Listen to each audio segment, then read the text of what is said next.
This is modern Rome, a city of staggering beauty and soul-crushing chaos. It's where timeless art is surrounded by endless traffic, and the ghost of an empire lies buried under scaffolding and gridlock. But what if we brought back the one man who tamed the world's most powerful republic to fix it? What if we dropped history's most decisive general into the heart of the Eternal City and gave him absolute authority? What would Julius Caesar do? Gaius Julius Caesar. The name itself is power. He wasn't just a general who conquered Gaul. He was a master politician, a brilliant engineer, and a populist who truly understood the Roman people. He found Rome a city of brick, and as his heir would later boast, left it a city of marble. More than that, he saw problems as opportunities to impose order, show strength, and build a legacy. Today, Rome faces a different kind of barbarian war. Tens of millions of tourists, an ocean of cars, crumbling infrastructure, and a bureaucracy as tangled as the catacombs. The city is in the middle of a massive, chaotic facelift for the 2025 Jubilee, making daily life even more frustrating for its citizens. So what if Caesar returned, hailed as Dictator Perpetuus, dictator for life? How would he apply his ancient genius to these modern plagues? Forget committees and five-year plans. Caesar's solutions would be swift, decisive, and brutally effective. This isn't a story of what should be done. This is a story of what would be done when an unstoppable force meets the immovable chaos of modern Rome. The first campaign, conquering the traffic. The first thing Caesar would tackle is the one thing that defines daily life for every Roman: the traffic. The Grande Raccordo Anulare, the city's great ring road, is less a highway and more a permanent state of siege. Scooters weave through lanes like undisciplined cavalry, while cars are trapped in a steel cage match, honking uselessly. It's a logistical nightmare that makes the Gallic Wars look like a walk in the park. A modern mayor might try congestion charges or a new metro line that takes 10 years. Caesar would see this not as a civic issue, but a military one. His first decree would be swift: the creation of the urban legions. The local police would be reformed and retrained under battle-hardened centurions promoted on merit, not seniority. Their mission to enforce absolute discipline, military discipline, on the roads. Double parking? That's desertion of your civic duty. Your car isn't ticketed, it's prescribed, confiscated by the state, and repurposed for public use, while the owner is fined and publicly shamed.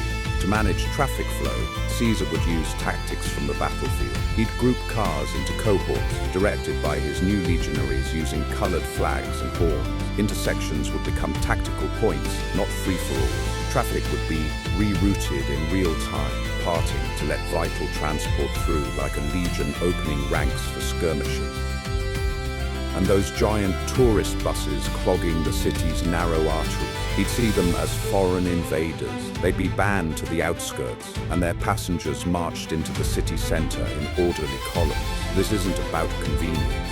It's about re-establishing Roman order over barbarian chaos. Within months, the honking would stop, replaced by the rhythmic stomp of organized pedestrians and the silent fear of Caesar's law. The traffic would move, not because people wanted to, but because they'd be too terrified not to.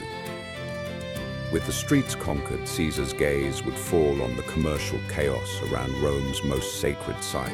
Near the Colosseum and Pantheon, a swarm of illegal street vendors, the modern version of camp followers, hustles everything from warm water bottles to selfie sticks. They thrive in a legal gray zone, playing a constant cat-and-mouse game with the authorities. A modern approach means fines that are never paid and endless debates. Caesar, a populist at heart, wouldn't just crush them. He understood the masses and knew how to channel their energy. His solution would be ruthless organization.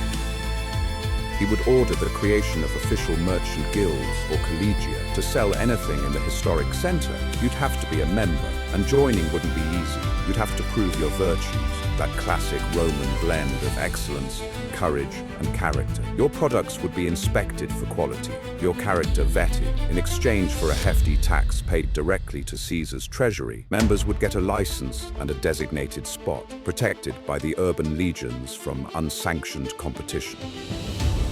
What about those who refused to join? The freelancers and illegal peddlers. For them, no warning. Caesar's justice was famously swift. Special units of aediles, his market inspectors, would patrol the tourist hotbeds. Any unlicensed vendor would have their goods seized and redistributed to the poor.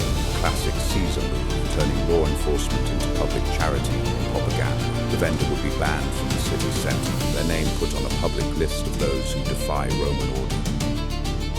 Result, the marketplace transformed. The chaos would become an orderly, sanitized, and most importantly, taxable system. Tourists would get higher quality souvenirs, and the profits would flow not into the grey market, but into Caesar's coffers, ready to fund his next grand project.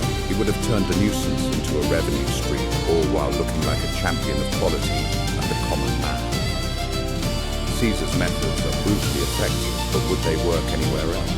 If you want to see us drop another historical figure into the modern world, subscribe and tell us in the comments who it should be. Think Napoleon restructuring the New York City subway, or Genghis Khan tackling Silicon Valley. Now back to the new Rome. Caesar's final and greatest campaign would be against Rome's decay. The city is scarred by potholes, the infamous Bouche that damaged countless cars. Public buildings crumble, and monuments are lost in a forest of scaffolding. For the man who built a bridge across the Rhine in 10 days just to prove a point, this mess would be a personal insult.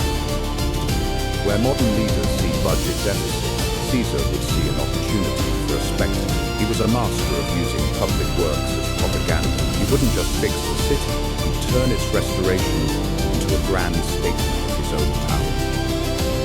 He would mobilize his civil engineering corps, modeled on the legendary engineers of his legion. These guys built siege engines in hostile territory. Filling potholes would be a vacation. Work would run 24/7 under massive floodlights. Every repaired road and restored fountain would be a public triumph. He'd unveil them with festivals dedicated to the glory of Rome and, of course, to the genius of its new savior. But how would he pay for it all? Caesar was never shy about making others foot the bill. His solution, the tourist toll. Every visitor entering the historic center would pay a daily tribute. He'd call it the barbarian entry tax, a not-so-subtle reminder of who's in charge. The revenue would be enormous, and he would make sure every citizen knew that the gleaming new streets were paid for by foreigners. He'd even pick up where he left off, pursuing projects he had planned before his death, like draining marshes to create new public land. He would launch competitions for a new forum, new courthouses and new libraries, all on a scale that would dwarf anything built in the last century. Rome wouldn't just be repaired, it would be reborn, a monument to the idea that one man's will can bend a city to his vision. So what would a Rome under Caesar's rule look like? The streets would be immaculate and unnervingly orderly. Traffic would flow with military precision. The once chaotic street economy would be a well-oiled machine pouring gold into the state's treasury. The city's ancient monuments would stand proud and clean. On the surface, it would be a paradise of efficiency, a city that finally works. But this order would come at a staggering price. The vibrant, chaotic soul of Rome would be suffocated by iron discipline. The punishments for minor offenses would be severe and public. The freedom to simply be, which is so much a part of Roman life, would be gone, replaced by a nagging fear of stepping out of line. Caesar's Rome would be a city of gleaming marble, but also a city of stone-faced citizens who walk in straight lines and never ever double park.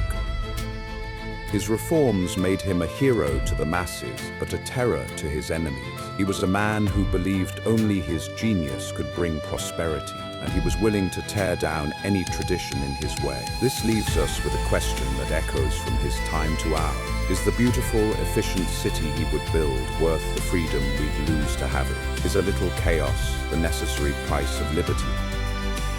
What do you think? Let us know in the comments below.